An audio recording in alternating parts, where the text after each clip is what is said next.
আসসালামু আলাইকুম, কেমন আছেন সবাই? শীতকালে সবাই তো পিঠা ভালোবাসেন।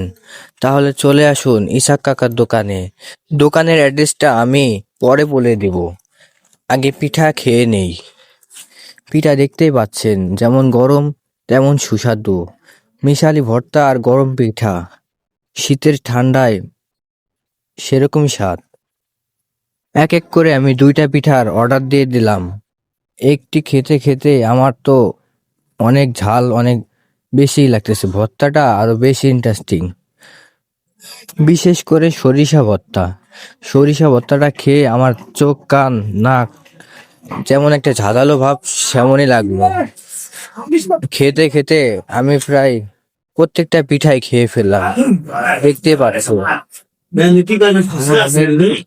অনেক গরম লাগতেছে, মানে পিঠা খেয়ে আমার অবস্থা একবারে খারাপ।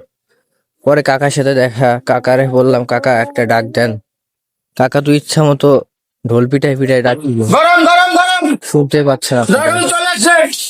এই যে কাকার ঠিকানাটা হলো Jangguddi bus stand, Kashimul Ulum Islamia gate সংলগ্ন ইসহাক পিঠা ঘর।